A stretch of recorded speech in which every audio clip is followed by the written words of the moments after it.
How many times have you set a goal to read more, clean your room, or start working out, only to find yourself 3 hours deep into short-form videos instead? We've all been there. You want the results, but the friction of actually starting feels like trying to push a boulder uphill. Here is the secret. Human psychology hates big tasks. Your brain views a 45-minute workout or a 10-page essay as a threat to its energy reserves. But what if you could trick your brain into taking action without any resistance? Today, we're diving into one of the simplest yet most effective productivity frameworks ever created, the 2-minute rule. Visual, text graphic appearing on screen. The 2-minute rule adapted from David Allen and James Clear. Host to camera. Popularized by David Allen in Getting Things Done and refined by James Clear in Atomic Habits, the 2-minute rule breaks down into 2 core parts depending on what you're trying to achieve. Part 1. If it takes less than 2 minutes, do it right now. Washing your coffee cup after drinking, less than 2 minutes. Making your bed in the morning, less than 2 minutes.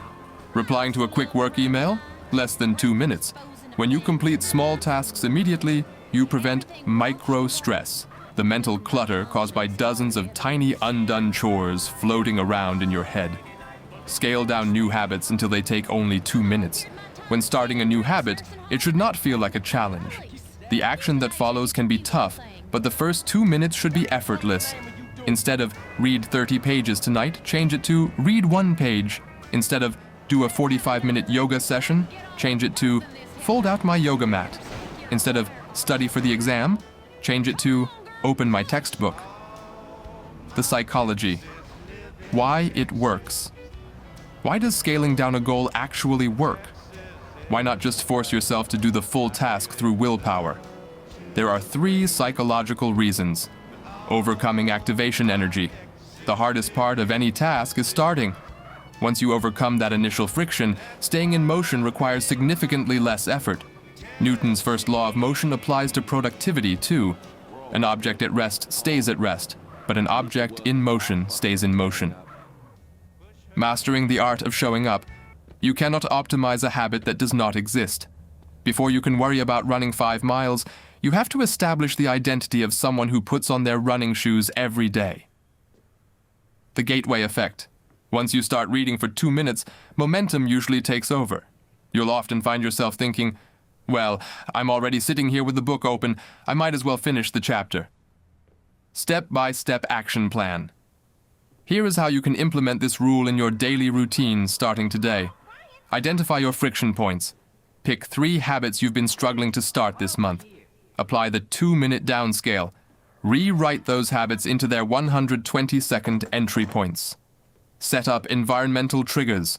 Place your book on your pillow, or set your running shoes right by the door, making the 2-minute version effortless to initiate. Give yourself permission to stop.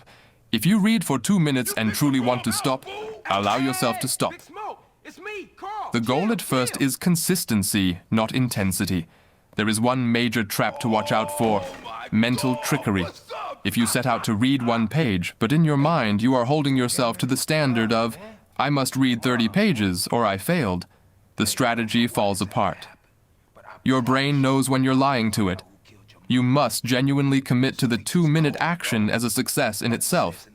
Doing 2 minutes of workout every single day for a month is vastly superior to doing a 2-hour workout once and quitting due to exhaustion. Greatness isn't achieved in one massive leap. It's built on a foundation of tiny, consistent actions. So here is my challenge to you right now. What is one 2-minute action you can take as soon as this video ends? Clean off your desk, put away a pair of shoes, drink a glass of water. Go do it right now.